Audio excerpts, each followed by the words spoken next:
Welcome to the Ultimate Sports Block Podcast. Today is Monday, June 18th, 2018.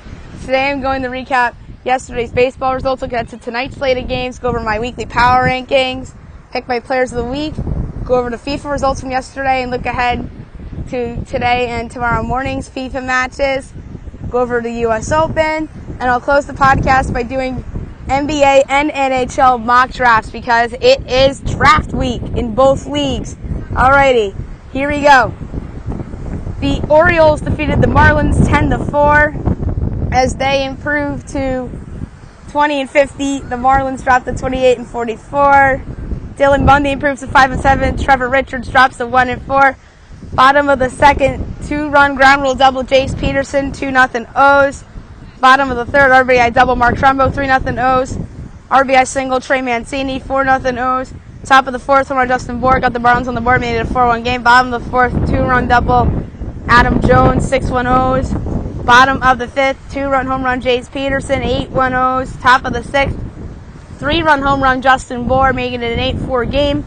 Bottom of the seventh, home run Mark Trumbo, 9-4 O's. Bottom of the eighth, RBI single Manny Machado, 10-4 Orioles is your final. Dylan Bundy, 6 innings, 5 hits, 4 runs, 2 walks, 5 strikeouts, leaves the game with a 3.81 ERA. Trevor Richards, not a great outing, 3 in the third innings, 9 hits, 6 runs, a walk, and 2 strikeouts, leaves the game with a 5.45 ERA. The Blue Jays defeated the Nationals 8-6 as they improved to 33-38. Washington drops to 37-31. Ryan Tepera with the win improves to 4-2. Ryan Madsen with the loss drops to 1-3. Top of the second, RBI single Wilmer Difo, 1-0 Nats. Difo scores on the balk by Sam Gaviglio, 2-0 Nats. Bottom of the second, home run Randall Grichuk gets the Blue Jays on the board to make it 2-1. Top of the third, RBI single Daniel Murphy, 3-1 Nats. Bottom of the third, RBI double Kevin Pillar, 3-2 Nats. Bases loaded walk at Randall Grichuk ties up at 3 apiece. Bottom of the fourth, infield single Kendrys Morales, 4-3 Jays. Bottom of the fifth, home run Randall Grichuk, 5-3 Jays. Top of the sixth, RBI double Brian Goodwin makes it a 5-4 game. RBI double Adam Eaton ties up 5 apiece. Bottom of the seventh, RBI single Randall Grichuk, 6-5 Jays. Top of the eighth, RBI single Brian Goodwin ties it up at 6 apiece. Bottom of the eighth, home run Teoscar Hernandez gives the Blue Jays a 7-6 lead, followed by a home run by Yangervis Solarte, 8-6 Toronto. That's your final. Sam Gaviglio, 4 innings, 6 hits, 2 runs, 2 walks, and 6 strikeouts, leaves the game with a 3.75 ERA. Tanner Roark, 4 innings, 8 hits, 4 runs, 2 walks, 2 strikeouts, leaves the game with a 3.87 ERA. The Indians defeated the Twins 4-1 as they improved to 37-33. Minnesota drops to 31-37. Shane Bieber with his first major league win. Jake Odorizzi drops to 3-4. Cody Allen gets his 14th save of the year. Top of the first, RBI double Eduardo Escobar, 1-0 Twins. Bottom of the second, RBI single Tyler Naquin ties up at 1 apiece. Bottom of the third, 3-run double Yan Gomes, 4-1 Indians. That is your final. Shane Bieber, 5 2/3 innings, 10 hits and a run, a walk, and 7 strikeouts, leaves the game with a 3.97 ERA. Jake Odorizzi, 5 innings, 6 hits, 4 runs, 4 walks, 5 strikeouts, leaves the game with a 4.38 ERA.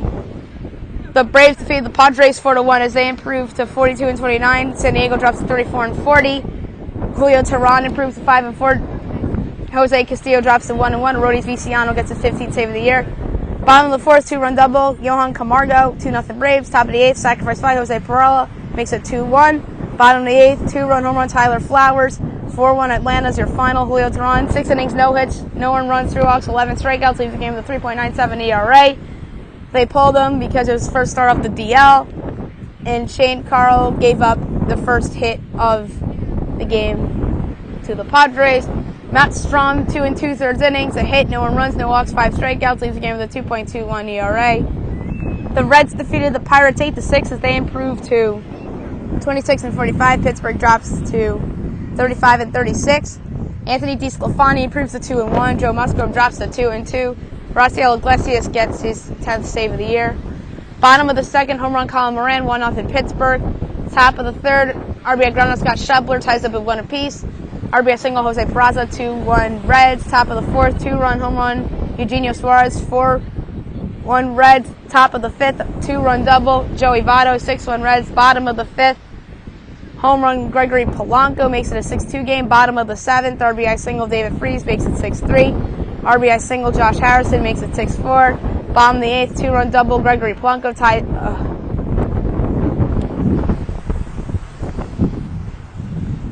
bottom of the 8th, RBI double, Gregory Blanco makes it a 6-5 game. Top of the 9th, 2-run home run, Scott Schebler. 8-5 Reds, bottom of the 9th, RBI single, Austin Meadows. Got it with an 8-6, but Cincinnati holds on. Anthony DeSclafani, 5 2/3 innings, 3 hits, 2 runs, a walk, and 4 strikeouts, leaves the game with a 4.6 ERA. Joe Musgrove, 4 1/3 innings, 8 hits, 6 runs, a walk, and 6 strikeouts, leaves the game with a 3.68 ERA. The Rays defeated the Yankees 3-1 as they improved to 33-38. New York drops to 46-21. Chaz Rowe improves to 1-1. CC Sabathia drops to 4-2. Sergio Romo gets his 3rd save of the year.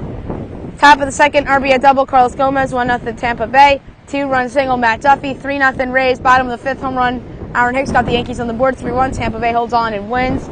Wilmer Font, great job as the opener, 4 2/3 innings, 4 hits, an earned run, a walk, and 5 strikeouts, leaves the game with a 5.87 ERA.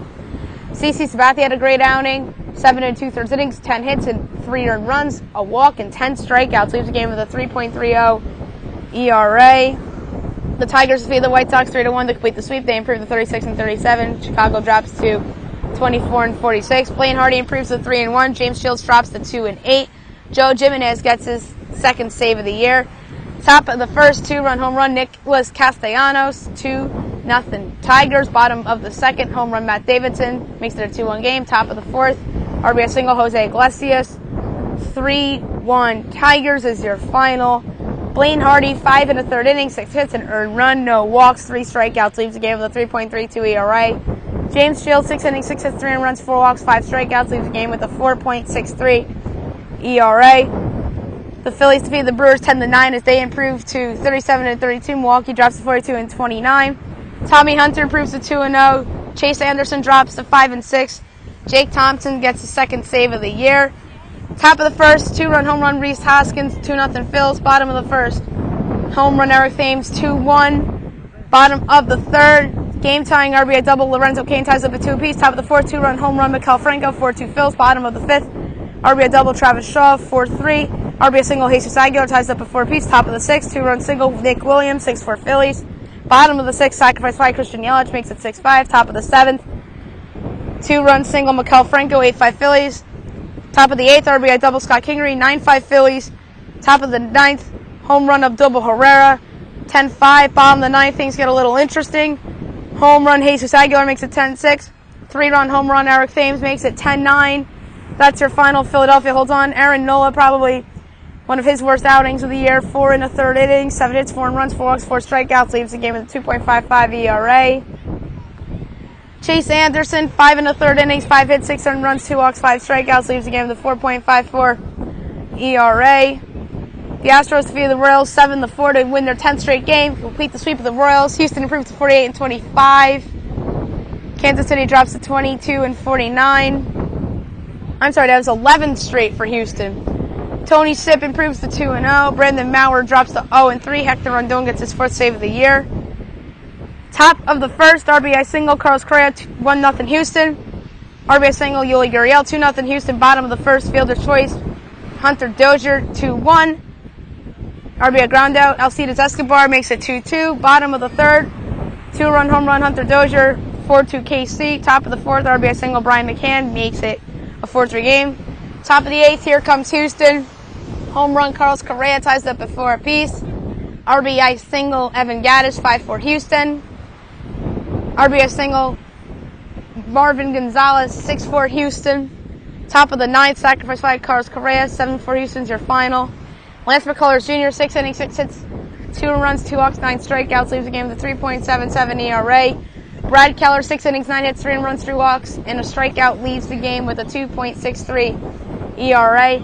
The Rangers defeated the Rockies 13-12 in what was a slugfest of a game on a walk-off 2-run single by Jose Trevino. Texas improves to 29-44. Colorado drops to 34-37. Jesse Chavez improves to 3-1. Wade Davis drops to 0-2. Top of the 1st, home run DJ LeMahieu, 1-0 Rockies. Top of the 4th, RBI single Gerardo Parra, 2-0 Rockies. RBI single Ian Desmond, 3-0 Rockies. Fielder's choice, Tom Murphy, 4-0 Rockies. Bottom of the 4th, RBI single Nomar Mazara, makes it a 4-1 game. Top of the 5th, RBI ground out Carlos Gonzalez, 5-1 Rockies. Bottom of the 6th, RBI single Sinsu Chu made it 5-2. RBI single, Nomar Mazara made it 5-3. Bottom of the 6th as well, a 3-run home run for Jerks and Profar gave the Rangers a 6-5 lead. Top of the 7th, RBI single, Charlie Blackmon ties it up at 6 apiece. RBI single, Nolan Arenado, 7-6 Rockies. 3-run double, Gerardo Parra, 10-6 Rockies. Bottom of the 7th, RBI ground out, Sin-Soo Choo, down 7. RBI ground out, Nomar Mazara made it 10-8. RBI double, Jerks and Profar made it 10-9. Top of the 9th, a 2-run home run for Trevor Story, 12-9 Rockies. Bottom of the 9th, here come the Rangers for good. Bases loaded walk, Isaiah Kiner-Falefa, 12-10. Bases loaded walk, Joey Gallo, 12-11. And then the walk-off 2-run single, Jose Trevino, 13-12. Rangers as your final. The story about Trevino is that he just became a new dad, and he just recently lost his own father. So what a fitting moment for him, and an emotional moment as well. Yovani Gallardo, remember him? He started for the Rangers yesterday. 5 innings, 6 5 earned runs, 3 walks, 4 strikeouts, leaves the game with an ERA of 9. John Gray, 5 innings, 6 hits, 5 earned runs, a walk, and 9 strikeouts, leaves the game with a 5.89 ERA. The Athletics defeated the Angels 6-5 in 11 innings as they improved to 36-36. LA drops to 38-34. Blake Trinan improves to 4-1. Jake Jewell drops to 0-1. Bottom of the 2nd, 2-run home run, Mark Canha, 2-0 ace. Top of the 3rd, home run, Chris Young made it a 2-1 game. RBI single, Albert Pujols sized it up at 2 apiece. Top of the 6th, home run, Albert Pujols, 3-2 Angels. And Andrelton Simmons scores as Luis Valbuena steals at 2nd, 4-2 Halos. Top of the 7th, RBI single, Justin Upton, 5-2 Angels. Bottom of the 7th, sacrifice by Matt Olson, made it 5-3. Bottom of the 9th, home run, Marcus Semien, makes it a 5-4 game. RBI single, Mark Canha ties up at 5 apiece. Bottom of the 11th, the walk-off single for Jonathan Lucroy. 6-5 A's is your final. Daniel Mengden, 5 2/3 innings, 6 hits, 5 earned runs, 3 walks, 2 strikeouts, leaves the game with a 4.06 ERA. Andrew Heaney, 8 innings, 3 hits, 3 earned runs, a walk, and 8 strikeouts, leaves the game with a 3.64 ERA. Good bounce-back game for him. The Red Sox defeated the Mariners 9-3 as they improved to 49-24. Seattle drops to 46-26. Eduardo Rodriguez improves to 9-1. Mike Leake drops to 7-4. Top of the 3rd, 2-run single, Mitch Moreland, 2-0 Sox. 3-run home run, Rafael Devers, 5-0 Sox. Bottom of the 4th, home run, Nelson Cruz made it 5-1. Bottom of the 5th, fielder's choice, Gene Segura made it 5-2. Top of the 7th, home run, Jackie Bradley Jr. made it 6-2 Sox. 2-run home run, Xander Bogaerts, 8-2 Sox. Top of the 8th, sacrifice fly, Andrew Benintendi, 9-2 Sox. Bottom of the 8th, RBI double, Ryan Healy made it a 9-3 game. That was your final. Eduardo Rodriguez, 6 innings, 6 hits, 2 earned runs, a walk, and 9 strikeouts, leaves the game with a 3.59 ERA. Mike Leake, 6 innings, 8 hits, 5 earned runs, a walk, and a strikeout, leaves the game with a 4.47 ERA. The Giants defeated the Dodgers 4-1 as they improved to 35-37. LA drops to 37-33. Chris Stratton improves to 8-4. Caleb Ferguson drops to 0-1. Hunter Strickland gets his 14th save of the year.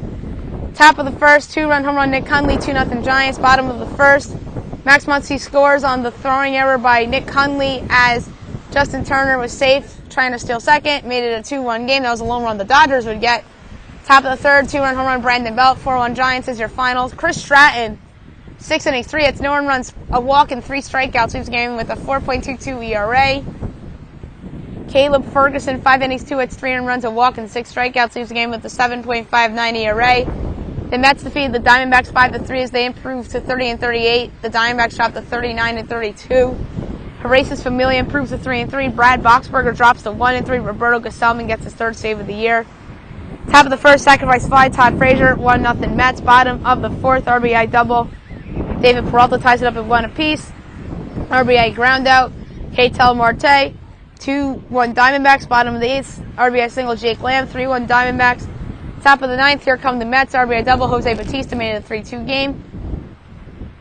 Go-ahead home run, Brandon Nimmo, 4-3 Mets. Asdrubal Cabrera with a home run, 5-3 Mets was your final. Nice little comeback win for the Mets. Let's see if this kind of sparks them. Zach Wheeler, 6 innings, 3 hits, 2 runs, 2 walks, 8 strikeouts, leaves the game with a 4.82 ERA.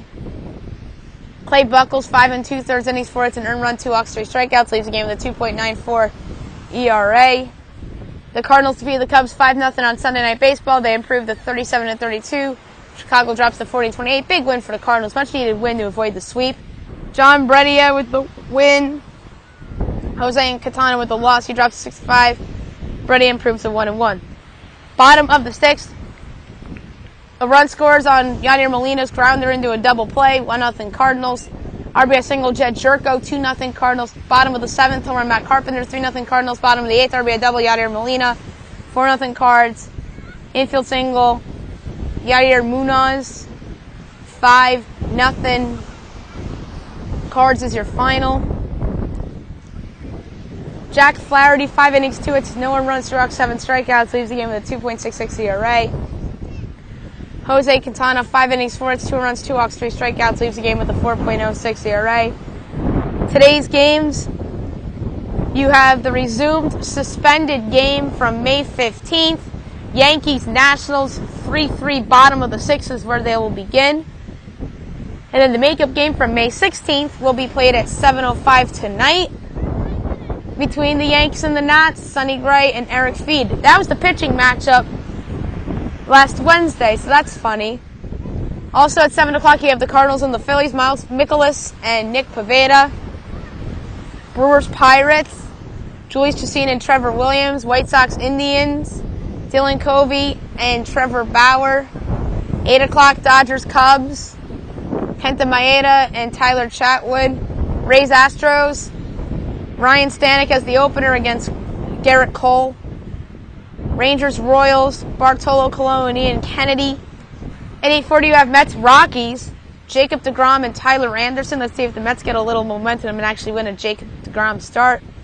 10 o'clock, ESPN, the Diamondbacks at the Angels. I'll pick that game since it's ESPN. Zach Greinke and Jaime Barria. Give me the Diamondbacks. They've been playing really well lately despite losing 2 games to the Mets. They could have easily won yesterday. They should have won yesterday, but Brad Boxberger blows a save, and the Mets come back and win. And Saturday was just a run of those any given day type of games. I believe in the Diamondbacks, so I expect them to win against the Angels tonight. And at 10:15, Marlins, Giants, you have Caleb Smith and Andrew Suarez. All right, now I'm going to do my power rankings for the week. I'm going to go from 30 to 1. Go over the team's schedules and records and talk about every team a little bit. I always go from 30 to 1, as you all know. Number 30, again, is the Baltimore Orioles, 20-50 on the year. They are just a joke right now. They had a terrible week. They got swept by the Red Sox. Lost 2 out of 3 to the Marlins. This upcoming week, off day tomorrow at the Nationals for 3. Then at the Braves for 3. They are looking at another ugly week. In Baltimore, Chris Davis has been a disaster this year. Arguably the worst contract in baseball, although I think Jacoby Ellsbury has a worse contract because he has not played up to that contract since signing with the Yankees. Although Chris Davis put up 30 home runs, I believe, one of those years in that contract. But that right now, there's a legit argument for him to have the worst contract in baseball. But he has been a disaster this year. 29 is the Kansas City Royals, last place in the AL Central, 22-49 on the year. This past week, they got swept by the Reds and then swept by the Astros. I almost put them at 30, but getting swept by the Astros right now is not that big of a deal because the Astros are rolling right now. I'll get to them later on in this power ranking segment on the podcast. This upcoming week, beginning tonight, they host the Rangers, off day Thursday, then at the Astros for 3. They can win a couple against Texas and outslug them a little bit, but I don't see them winning in Houston. Ian Kennedy is somebody that came in as a free agent a couple of years ago. If he pitched better, maybe he'd be a trade bait, but he has not been very good this year. He's an ERA over 5. He's starting tonight, and I expect the Rangers to feast on him, although I think the Royals can feast on Bartolo Colon tonight as well. 28 is the Chicago White Sox, who sit in 4th place in the AL Central at 24-46. They did not have a good week either, although they began the week by splitting a series at home against the Cleveland Indians. They close out the week by getting swept at home by the Tigers this upcoming week. They're at the Indians for 3 beginning tonight. Then the Athletics come to town for 4. They can conceivably win a couple games against Oakland. But I can't see them winning any games in Cleveland unless Reynaldo Lopez goes up against Josh Tomlin. But Josh Tomlin isn't a starter anymore. He's in their pen because he's been very bad this year. I'll get to Tomlin in a couple minutes. Spoiler alert there. Avisail Garcia's on the disabled list right now for the White Sox, but in the beginning of the year he was not hitting at all. If he comes back and starts hitting a little bit, maybe he'll turn into a bit of an asset for them, the trade potentially. 27 is the Cincinnati Reds. They sit in last place in NL Central at 26-45. They swept the Royals in KC to begin the week. They closed out the week by losing 2 out of 3 in Pittsburgh against the Pirates. This upcoming week, beginning tomorrow night, they host the Tigers for 2. Then the Cubs come to town for 4. They can win a game or 2 against the Tigers, but I don't see them beating the Cubs. Maybe they can pick one game off from the Cubs if things break right for them. Adam Duvall's had a very dismal season for Cincinnati after hitting, I believe, over 30 home runs the last 2 seasons. I know he had the breakout year 2 years ago. The Reds probably should have traded him when his value was high, but he's been abysmal this season. They've been playing him at first base a little bit, backing up Joey Votto. He's pretty much been their 4th outfielder this year because they've had Billy Hamilton, Jesse Winker, and Scott Schebler out there in the outfield. So that's why Duvall sort of turned into a utility guy for them. But he's been abysmal this year. So my theme of the week, have you not noticed yet, in terms of what to talk about for the power rankings, is players that have been underperforming this season on every team. Or not just underperforming, but not really living up to expectations as well. 26 is the New York Mets. They're in 4th place in the NL East. They're 30-38. They got swept by Atlanta to begin the week. They actually got a split with the Diamondbacks to close out the week, which isn't bad. The Diamondbacks are one of the better teams in the league, especially in the National League, not really in the whole league. This upcoming week, beginning tonight, a 4-game set at Coors Field against the Rockies, and they close out the week with a 3-game set at home against the Los Angeles Dodgers. Interesting week ahead for the Mets. If they do a little better, maybe they'll get a little interesting for the Mets. Todd Frazier, somebody that they signed over the winter to help them be a leader in that clubhouse. But he hasn't really produced since he's come off the disabled list. He's been not abysmal, but he's just been disappointing. I thought he'd hit more home runs for them. And they really haven't been playing well when he went on the disabled list, and haven't played well since he's come back either. I don't want to pin this on Todd Frazier, but I expected a lot better things for Todd Frazier in a Mets uniform than this. 25 is the Texas Rangers, who sit in last place in the AL West at 29-44. They had an interesting past week. They got swept by the Dodgers, and then they won 2 out of 3 at home against the Rockies. This upcoming week, they're at the Royals for 3 beginning tonight, off day Thursday, then at the Twins for 3. Don't be surprised if that ends up 3-3 and they actually have a decent week. They actually had a decent week this past week. I can't fault them for getting swept in the 2-game set in Los Angeles. The Dodgers are playing a lot better. I'll get to them in a moment. And the Rockies aren't that bad of a team. They're better than their record says. I'll get to Colorado in a little bit. But I won't be surprised if the Rangers have a good week this upcoming week. Rougned Odor is somebody that's underachieved for the Rangers this year. He hit 30 home runs a couple years ago. Didn't have a good year last year and hasn't been good this year. He was on the disabled list earlier in the year, but he really just hasn't been very good this year. He got a lot of playing time taken away from him in favor of Isaiah Kiner-Falefa and Jurickson Profar. Yeah, Elvis Andrus has been on the disabled list too, and that's earned Jurickson Profar playing time, as well as Kiner-Falefa and as well as Adrian Belcher being on the DL, but Rougned Odor should be better than what he's shown so far this season. 24 is the Miami Marlins, who sit in last place in the NL East at 28-44. They had a good week this past week. They won 3 out of 4 against the Giants at home. Then they went into Camden Yards and beat the Orioles 2 out of 3. This upcoming week, they're at the Giants for 3 beginning tonight. Off day Thursday, then at the Rockies for 3. I don't think they can replicate this past week they had because they got San Francisco at the right time, and that was at home.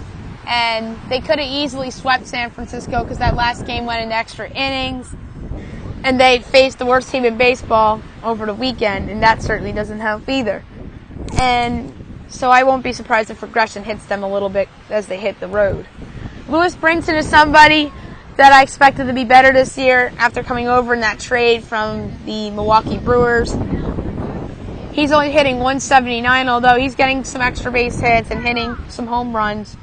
But his average has to be better. There was talks about them demoting Brinson, but I don't think they should do that, because I think he's starting to come around a little bit, but he just needs to be a lot better than what he's shown. 23 is the San Diego Padres, who sit in last place in the NL West at 34-40. They are arguably the best last place team in baseball, either them or the Rangers. This past week, they won 2 out of 3 in St. Louis against the Cardinals. Then they lost 3 out of 4 in Atlanta against the Braves. This upcoming week, they host the Athletics for 2 beginning tomorrow. Then over the weekend, they're at the Giants for 4. Interesting week ahead in California for the Padres.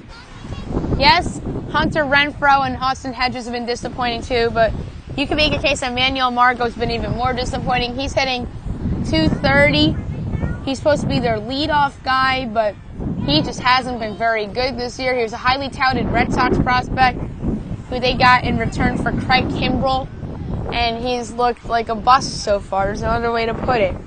So Manuel Margot has to start hitting better to prove that he was a top prospect in that Red Sox system a while back. Number 22 is the Toronto Blue Jays, who sit in 4th place in the AL East at 33-38. Actually in a tie with Toronto for 3rd. Tampa Bay. This past week they got swept by Tampa Bay in Tampa Bay, and they followed it up by sweeping the Nationals. So a very weird week for Toronto. This upcoming week, beginning tomorrow, they host the Braves for 2. Then they're at the Angels for 4. Interesting week ahead for Toronto. Josh Donaldson isn't back yet off the disabled list, but when he was playing, he was abysmal. He was not very good in the field. He was hitting like .215.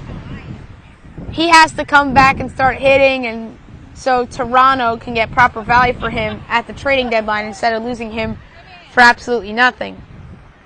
Number 21 is the Tampa Bay Rays, who are in a 3rd place tie with the Toronto Blue Jays in the American League East at 33-38. They began the week by sweeping the Blue Jays at home, and then they lost 3 out of 4 at Yankee Stadium against the Yankees. This upcoming week won't get even easier for them, as they're at Houston for 3 beginning tonight, off day Thursday. Then the Yankees come to town for 3, with Saturday's game being on FS1. Carlos Gomez has been abysmal for Tampa Bay this season. They picked him up as a free agent. He's been okay defensively, but he hasn't been hitting very much, and he's made mistakes on the bases this year. He just hasn't been good for a couple of years now, is what the reality is. Number 20 is the Minnesota Twins, who sit in 3rd place in the AL Central at 31-37. They had a very interesting past week. They began the week by losing 2 out of 3 in Detroit against the Tigers. They followed that up by winning 2 out of 3 in Cleveland against the Indians. This upcoming week, beginning tomorrow, the Red Sox come to town for 3, so that's going to be an interesting series. And then the Rangers come to town for 3. Don't be surprised if they had a somewhat decent week and go 3-3 or 4-2 because of all the home games. And the big story for the Twins, I wonder if I discussed this on my podcast or not. I don't remember. But Miguel Sano was demoted to Single A last week. He's been abysmal this season. He was hitting like .203, and he was an all-star last year. The downfall of Miguel Sano has been absolutely questioning to me. He's starting to remind me of Chris Carter. Number 19 is the San Francisco Giants, who sit in 3rd place in the NL West at 35-37. They didn't have a good week last week. They lost 3 out of 4 in Miami against the Marlins, and then they lost 2 out of 3 in Los Angeles against the division rival Dodgers. This upcoming week should be a little easier for them. Although they just lost 3 out of 4 to the Marlins in Miami, the Marlins come to San Francisco for 3 beginning tonight. And then the Padres come to town for 4. they should be able to have a winning homestand this week. It'd be disappointing if they went worse than 4-3 here. Joe Panik is somebody that I think should be better for them this season. He's not hitting very well. He's hitting like 230 something. He should be hitting in the 270s. He's that good of a hitter. It's just disappointing. Yeah, he was on the disabled list a little while ago. Maybe he's just a little rust. But Joe Panik has to be better if the Giants are to hang in this National League pennant race. Number 18 is the Colorado Rockies, who sit in 4th place in the NL West at 34-37.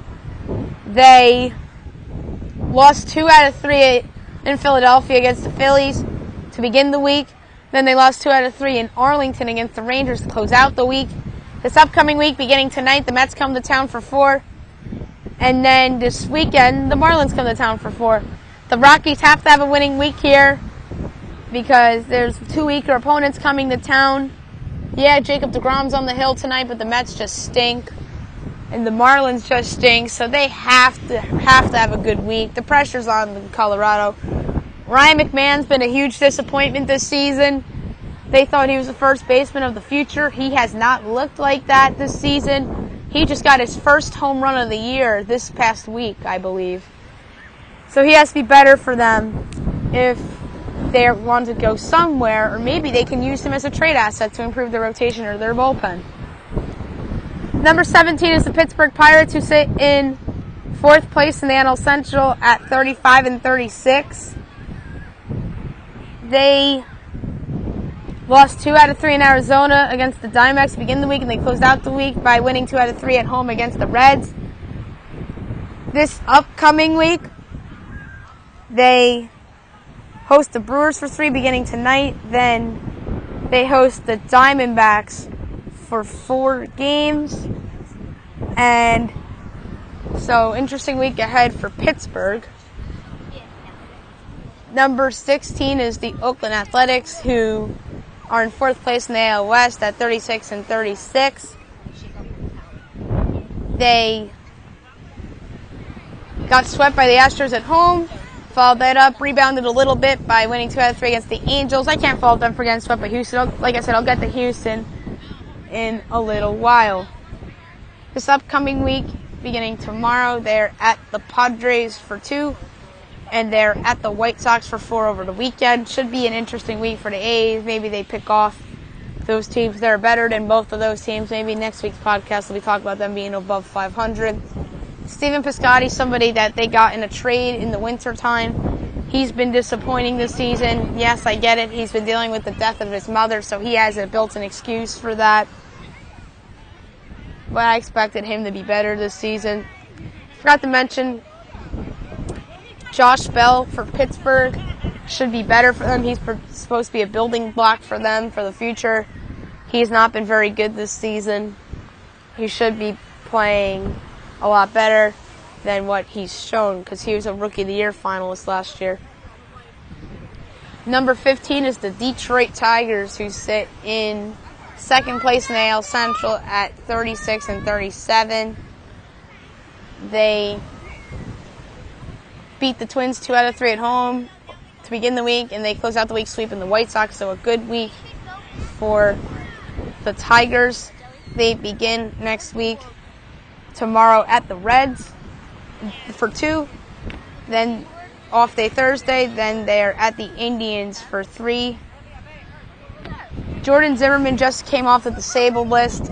He hasn't been very good in a Tigers uniform, and they're enduring a rebuild, and if he pitches anything close to the guy that we saw in a Washington Nationals uniform, maybe they should float around trade offers for him, or even they should package him in his hideous contract in any Michael Fulmer trade that they pursue. Number 14 is the Los Angeles Angels of Anaheim, who are in 3rd place in the AL West at 38-34. They had an interesting week.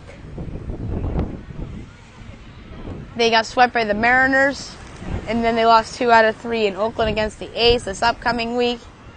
The Diamondbacks come to town for 3. 2 of those games are on ESPN, which are tonight and tomorrow night. Then the Blue Jays come to town for 4. They should do better than 3-4 on the homestand. I expect 4-3 or even 5-2 if things break right. Cole Calhoun's been so abysmal this year for the Angels. They demoted him to AAA.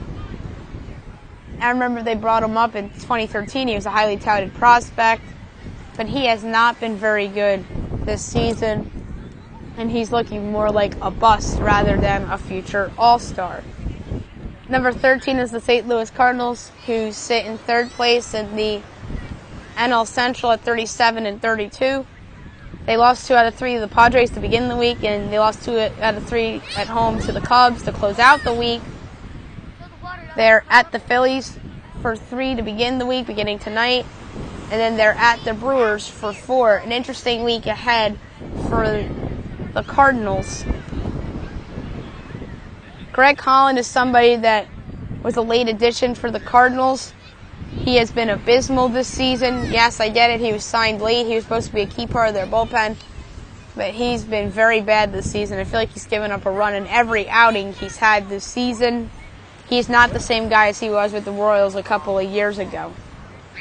Number 12 is the Cleveland Indians, who are in first place in the AL Central at 37-33. They split with the White Sox to begin the week in a 4-game set, and then they lost 2 out of 3 at home to the Twins to close out the week. This upcoming week, the White Sox come to town for 3 beginning tonight, and then the Tigers come to town for 3 over the weekend with the off day on Thursday. Josh Tomlin, I mentioned him before. He's been so bad this year. He's not the same guy as he was the last couple years. He's been bad as a starter. They demoted him to the bullpen and a little better in the pen, but he has to be better for them going forward, in my opinion, if they want to do some damage in the postseason. Number 11 is the Philadelphia Phillies, who sit in third place in the NL East at 37-32. They had a good week, in my opinion. They won 2 out of 3 at home over the Colorado Rockies. Then they won 2 out of 3 in Milwaukee against the Brewers. That was a great series win for Philadelphia. This upcoming week, they're hosting the Cardinals for 3 beginning tonight. Then they're at the Nationals for 3 over the weekend, including Sunday's game being Sunday Night Baseball. Nick Williams is somebody who hasn't really panned out as like they thought. He's kind of been a part-time player for them, sharing time with Aaron Altherr in the outfield. He was acquired in the Cole Hamels deal in 2015, but he has not been what they thought. I'm not ready to write him off yet because he's been sort of a part-time guy for them. But if he becomes a full-time player and produces very well for them, then he'll be a fine player for them going forward. Number 10 is the resurgent Los Angeles Dodgers, second place in the NL West at 37-33. They had a very good week this past week. They swept the Rangers in a 2-game set. Then they won 2 out of 3 at home against the Giants. This upcoming week gets a little bit trickier, beginning tonight at Wrigley Field against the Cubs for 3. Off day Thursday at the Mets for 3, with Saturday night's game being on Fox. Cody Bellinger is somebody that's way better than a .233 hitter. That's what I believe he is hitting this season. His power's coming back a little bit, but he needs to be better if the Dodgers are to overtake the Diamondbacks in that division. Number 9 is the Arizona Diamondbacks, who are in first place in the NL West at 39-32. They had an interesting week, to say the least. They won 2 out of 3 against Pittsburgh at home, and they split a 4-game set at home against the Mets. This upcoming week, beginning tonight, a 2-game set in Los Angeles against the Angels. Both games will be on ESPN. Off day Wednesday. Then a 4-game set in Pittsburgh against the Pirates. So an interesting week ahead for the Arizona Diamondbacks. Nick Ahmed is somebody that I think should be better for the D-backs. He was a highly touted prospect. He's just a utility guy for them, playing shortstop and second base.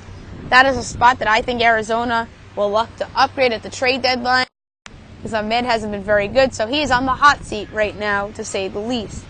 Number 8 is the Washington Nationals, who are in second place in the NL East at 37-31. They had a disappointing week. They split with the Yankees in Yankee Stadium. They could have easily lost on Wednesday if it weren't for Juan Soto. And then they were swept in Toronto by the Blue Jays, which is very disappointing. This upcoming week, they have the maked-up suspended game against the Yankees, and then another game against the Yankees made up from May 16th. That's being played tonight in their home ballpark. Then the Orioles come to town for 3 beginning tomorrow. Then the Phillies come to town for 3, with Sunday's game being on Sunday Night Baseball. Bryce Harper has some nice numbers except for his batting average. He's hitting an ugly .217. He went 0 for 5 yesterday. He's striking out a lot. He's hitting a lot of home runs, though, but his batting average has to be a lot better if he wants that $400 million contract this winter. Number 7 is the Atlanta Braves, who are in first place in the NL East at 42-29. They had a decent week. They swept the Mets in a 2-game set. Then they won 3-4 against the Padres at home. This upcoming week, beginning tomorrow, they're at the Blue Jays for 2. Then to close out the weekend with the off day Thursday, they host the Orioles for 3, so I expect another good week for the Atlanta Braves.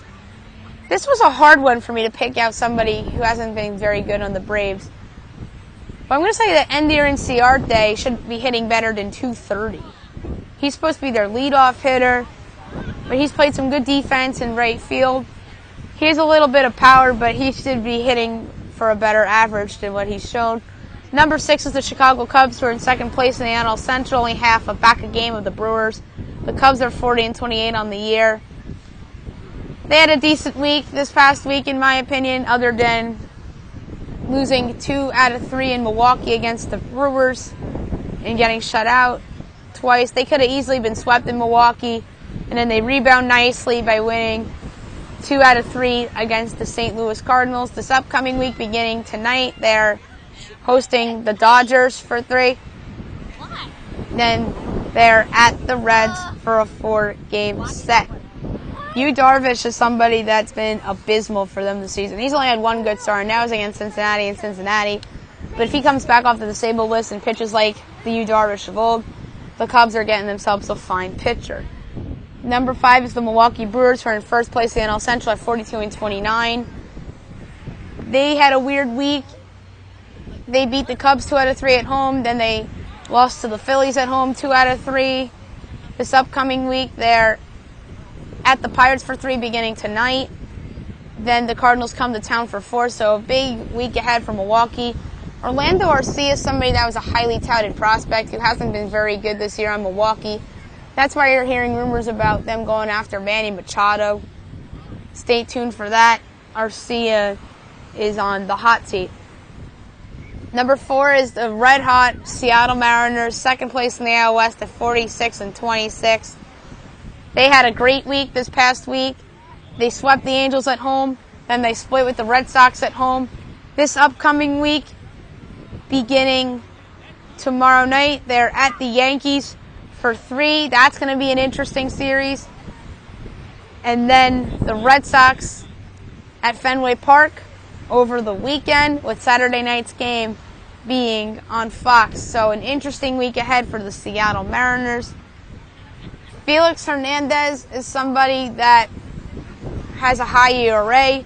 He pitched well against Boston the other night, pitched a shutout, which was great. That's a step in the right direction for him, but he has to be better than what he's shown prior to that Red Sox start. And speaking of the Red Sox, they're number 3. They're in a first-place tie in the American League East at 49-24. They had a good week. They swept the Orioles in Camden Yards, and they split in Seattle against the Mariners. They could have easily swept Seattle, but they blew a 6-3 lead on Friday night, and they found a way to win, and they shut out Boston on Saturday night. So that could have been a sweep for Boston, but give Seattle credit for winning those 2 games. But a 5-2 week for the Red Sox is pretty good. This upcoming week ahead, they are at the Twins for 3 beginning tomorrow. Then the Mariners come to Fenway Park for 3, with Saturday night's game being on Fox. So another interesting week ahead for Boston. Rafael Devers has been somebody that's been very bad this year. He had a big home run. That's a step in the right direction yesterday. And he's been atrocious defensively at third base.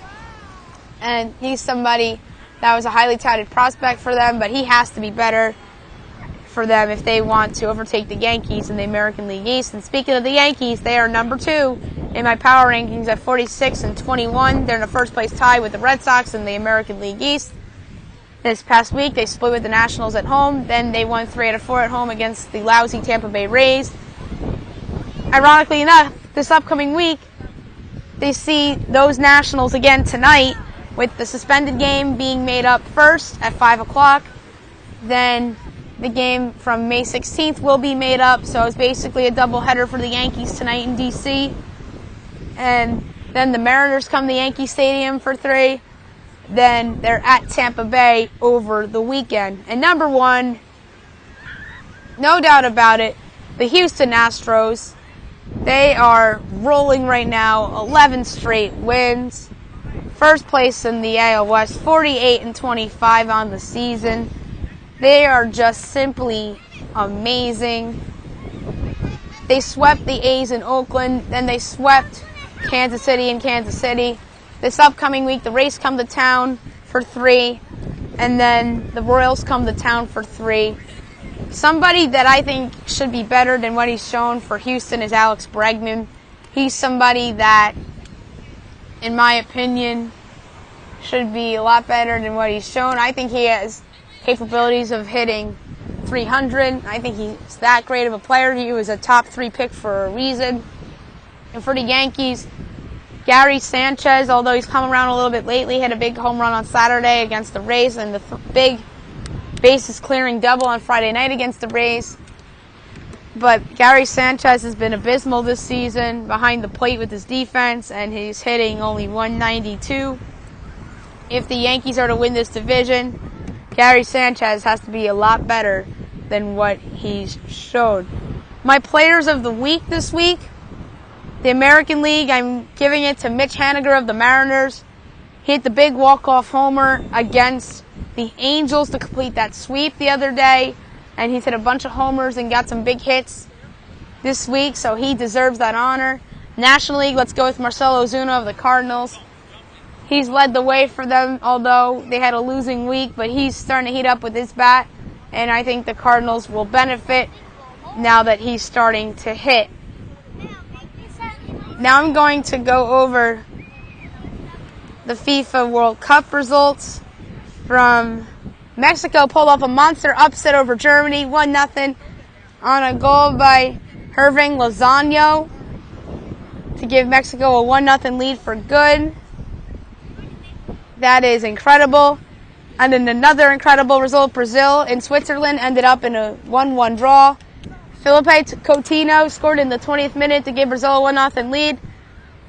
Then Steven Zuber scores for Switzerland in the 50th minute to tie it up at 1 apiece to end up in a draw. That was a huge result. This FIFA World Cup's been interesting thus far, to say the least. Sweden defeated South Korea 1-0 on a goal by Andreas Granqvist in the 65th minute. It was a penalty kick, and Sweden gets a big 3 points.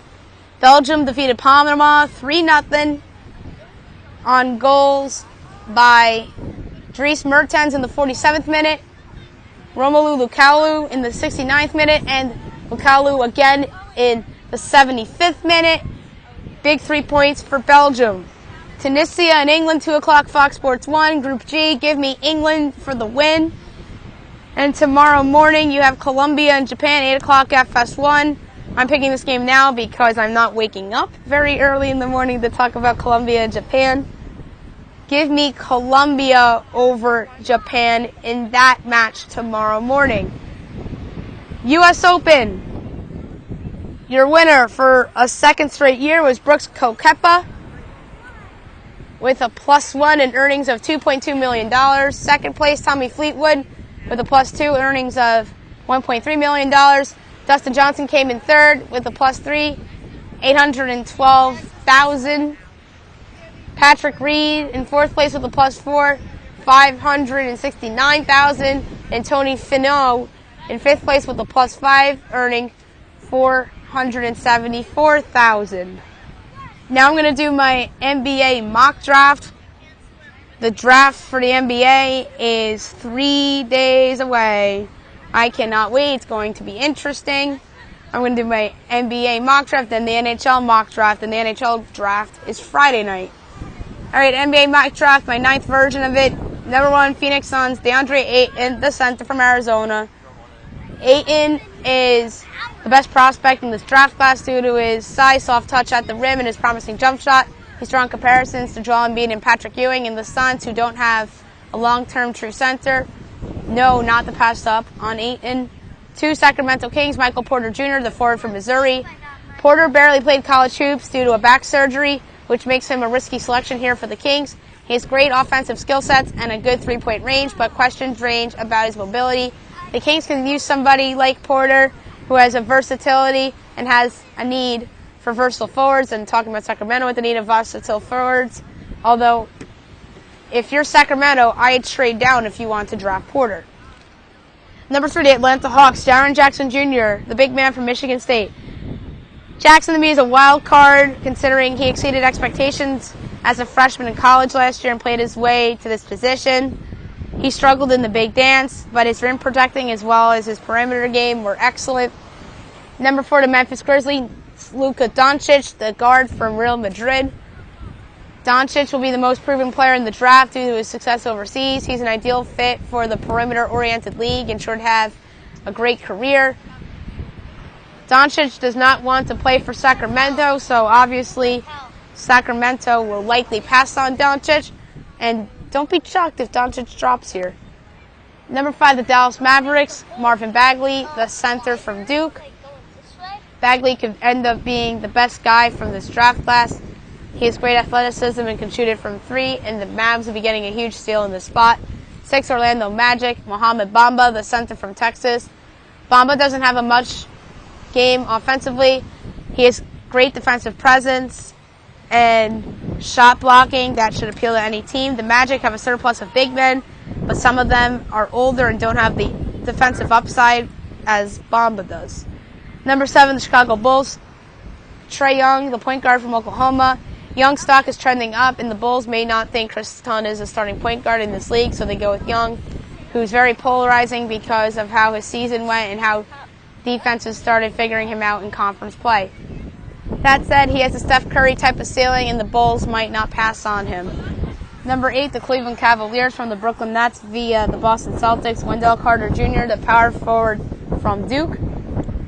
The Cavs can go in multiple directions with this pick, but let's lay Carter here.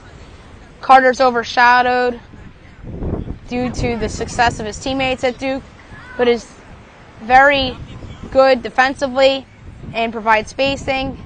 Carter could possibly replace Kevin Love in Cleveland if the Cavs decide to move on from him. Number 9, the New York Knicks, Kevin Knox, the small forward from Kentucky. Knox hasn't been as consistent as a shooter as the Wildcats have hoped, but he can still defend and rebound very well. And if he develops a shot, he can end up as a rotation piece or even a starter for the Knickerbockers. Number 10, the Philadelphia 76ers from the Los Angeles Lakers via the Phoenix Suns.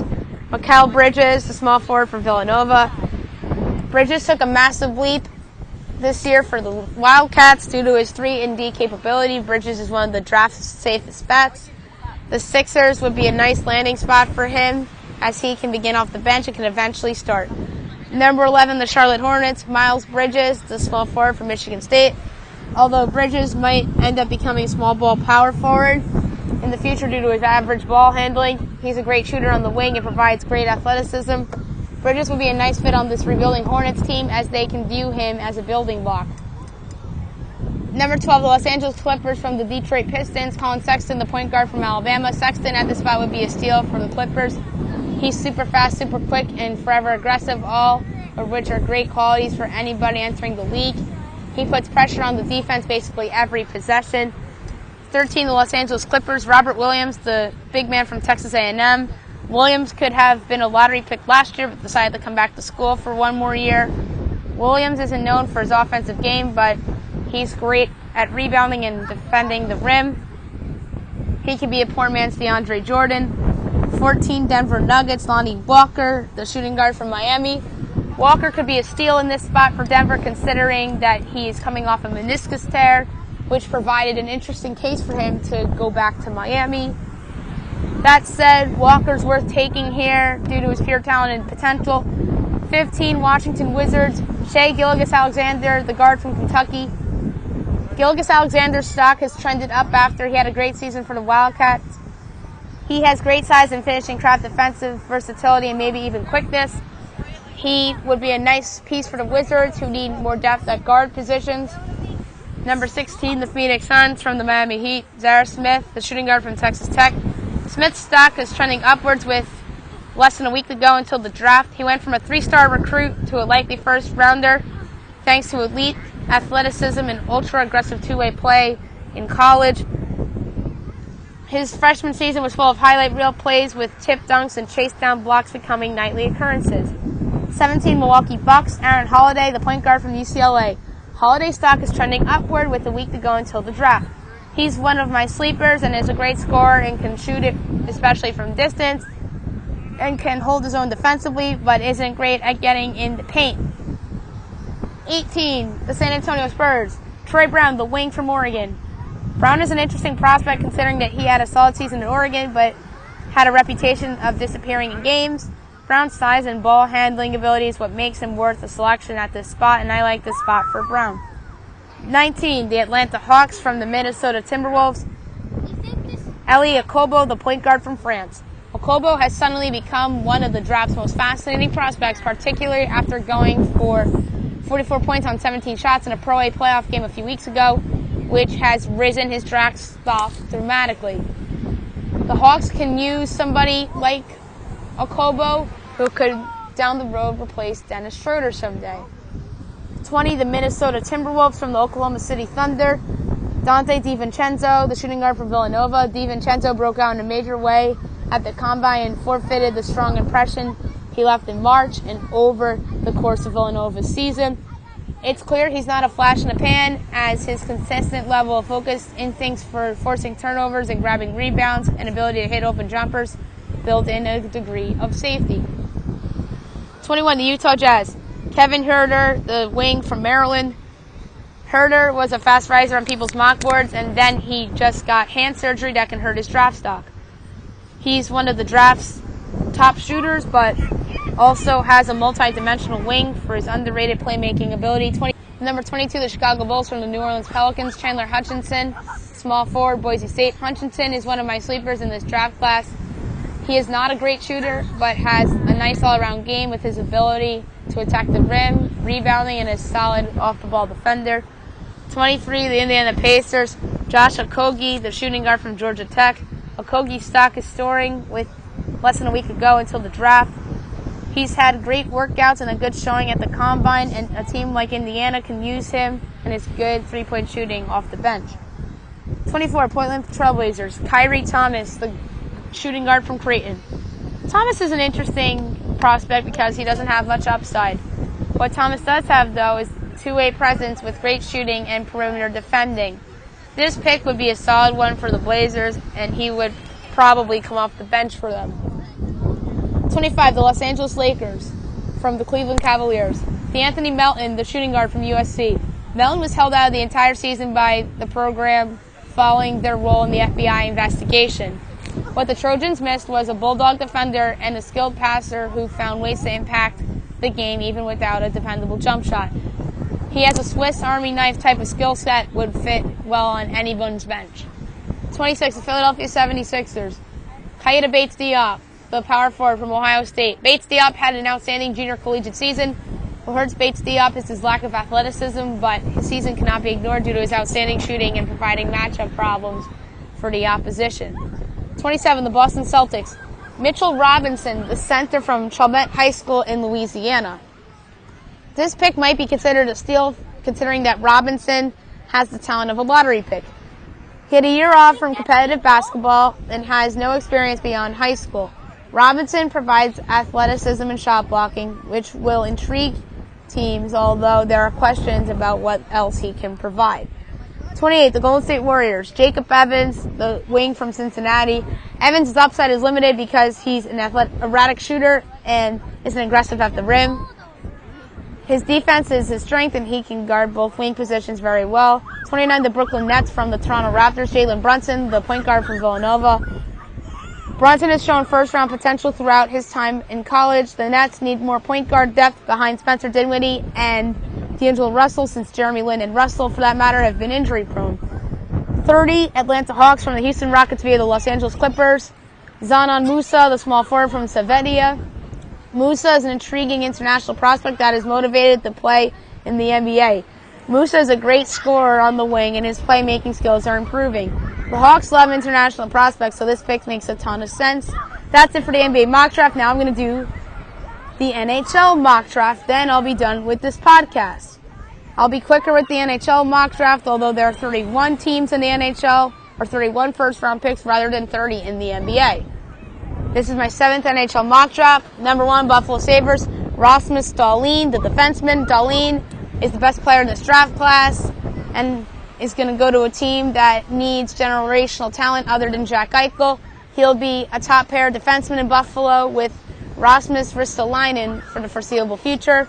2, Carolina Hurricanes, Andrei Shaneshnikov, the wing. The Canes have an up-and-coming defense, so here they address their biggest need, which is scoring. He has elite scoring touch, but can play power forward as well. 3, Montreal Canadiens, Jesperi Kotkaniemi, the center. Kotkaniemi's stock is rising up, and as expected for a 17-year-old, he needs to grow and develop. He's a good skater and offensive player, but needs to be better defensively. 4, Ottawa Senators, Brady Tkachuk, the wing. The Sens have a ton of needs regardless of what they do with Erik Karlsson. Tkachuk has a lot of offensive talent and has greatly improved his skating as the year went on. 5, Arizona Coyotes, Noah Dobson, the defenseman. The Coyotes have a need on defense, and Dobson would be a nice fit. He had a tremendous second half of the year and climbed up draft boards everywhere. 6, Detroit Red Wings, Quinn Hughes, a defenseman from Michigan. The Red Wings have a lot of needs, although they have some promising young players. Hughes is a top puck mover and can skate like the wind. 7, Vancouver Canucks, Philip Zadina, the wing. The Canucks' bigger need is on defense, but Zadina falling this far might have the Canucks snag him here. He's a pure shooter, and his talented shot can be used from anywhere on the offensive zone. 8, the Chicago Blackhawks, Oliver Wahlstrom, the forward. The Blackhawks are a team that's aging, so they need a ton of youth. Wahlstrom is a talent that they might not want to pass up on, as he has the offensive talent and creativity mixed with a high-end shot and vision. Number 9, the New York Rangers, Evan Bouchard, the defenseman. Bouchard would be a solid choice here for the Rangers, considering that they have need in their defensive prospect pool. He is one of the smartest defensemen in the draft, and his passing ability allows him to generate offense from all 3 zones of the ice while staying in great position. 10, the Edmonton Oilers, Adam Boqvist, the defenseman. The Oilers have a need on defense, and Boqvist would be a nice fit. He's an elite puck-moving defenseman who is likely to be one of the first ones off the board, although his stock is trending down. Number 11, the New York Islanders, Barrett Hayton, the center. People out there think Hayton is the best two-way center in the draft. His production is holding him back, though, but has the tools to be an elite player. Number 12, the New York Islanders from the Calgary Flames, Ty Smith, the defenseman. They also have a need on defense, and Smith fits the bill. He's more known for his offensive game rather than his defensive game, and is slightly undersized, but as the game continues to evolve, that is less of an issue, as long as the talent's there. Number 13, the Dallas Stars, Joe Veleno, the forward. The Stars don't have a need on offense, but Veleno would be hard to pass up on. He's smart and versatile, who is very effective defensively as well as offensively. 14, the Philadelphia Flyers from the St. Louis Blues, Joel Farabee, the wing. The Flyers take a forward here in Farabee. He possesses an elite shot for his age and is a gifted skater, and he knows how to use it. 15, Florida Panthers, Rasmus Kupari, the center. The Panthers don't have that many needs, but Kupari would be a nice fit. He's skilled, and he's from Finland, and he may have some of his best hands in the draft. 16, the Colorado Avalanche, Vitaly Kravtsov, the wing. For Kravtsov's age and the level of competition he plays at, he's a good defender. He needs to continue to grow, but he has talent and uses his speed to get himself in a good position. and causes turnovers and generates offense. 17, the New Jersey Devils. Bold Wild, the defenseman. The Devils have a need on defense, and passing up on a talent like Wild will be hard. He's a complete player who is talented in both sides of the ice, and the pro-level shot, close to pro-level skating at the age of 18. 18, the Columbus Blue Jackets. Isaac Lundstrom, the forward. Lundstrom won't blow by anybody with his blinding speed, but he's talented and versatile and powerful, and opponents make him hard to knock off the puck. 19, the Philadelphia Flyers. Ryan Merkley, the defenseman. The Flyers could afford to select somebody like Merkley, who is a boom or bust prospect with the most offensive upside of all defensemen in the draft. 20, the Los Angeles Kings. Saron Noel, the wing. Noel is one of the elite wingers this year in terms of projected first-rounders. He's strong offensively, featuring good hands, and has a great shot, and because of his size and good hands, he can score a lot of goals from in tight.